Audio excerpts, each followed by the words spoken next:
Rebuild is a zombie game that doesn't involve crafting systems or first-person shooting. Unbelievable! You know how many zombie things are about the outbreak and the subsequent deterioration of society? And how, even if it ends on a high note like, oh, there's hope after all, we might have a cure. They never go further than that and actually show society being rebuilt. You're just supposed to imagine that things will get better. That's why I like this game. It scratches that epilogue itch.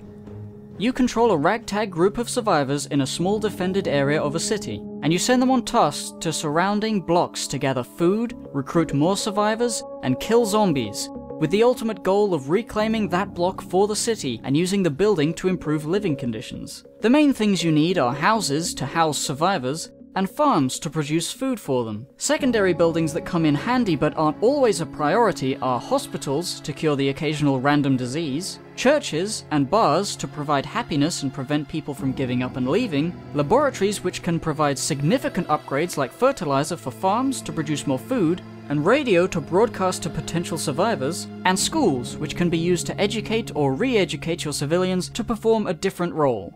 There are a variety of roles a civilian can have, and having a skill set can reduce the amount of time it takes for them to do their specialist task, which is very important for cementing a foothold in the city. Soldiers do more damage to zombies and are less likely to die in battle. You obviously need a lot of these to defend the fort and go out on slaughtering missions.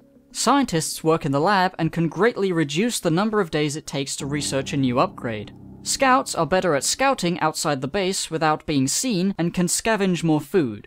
Leaders are more likely to successfully recruit survivors from outside the fort and can also boost morale by throwing parties at bars and churches.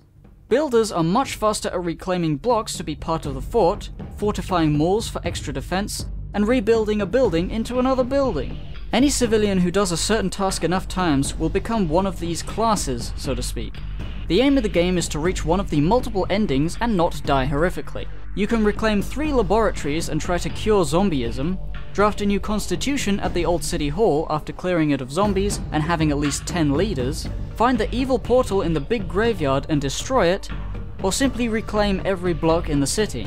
What's great is that you can continue playing after reaching one of the endings to try and reach the others. I always enjoy seeing the zombies slowly get neutered and pushed back until I've completely destroyed them. It feels so good to have a happy ending in a zombie story. And story is a good way to describe it because the way all this gameplay is relayed to you is through reports from the civilians who went on the missions in question. Despite the noticeable repeating of sentiments from these fictional friends, it still feels nice to read a little emotion coming off the page. But goddamn, do they find a lot of dogs. And goddamn, do a lot of those dogs die.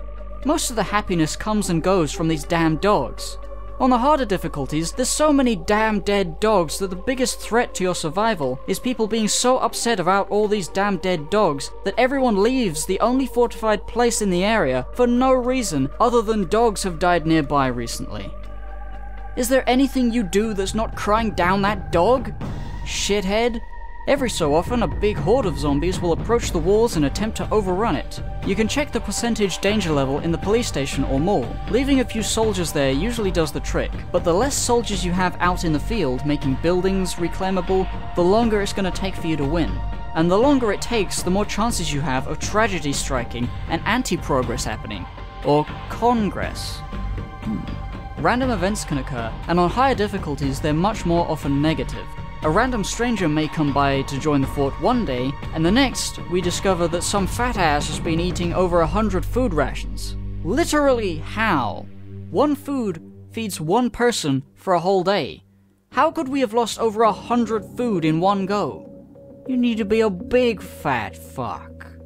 Like a really big one. The game is a balancing act of who you send where and when. You can see some of the buildings out the outside of the wall, but you don't know what's in them until you scout it out. And then you have to consider which direction to be building the fort. Reclaiming a block takes 2 days even with 2 builders, so you have to prioritize which building you need.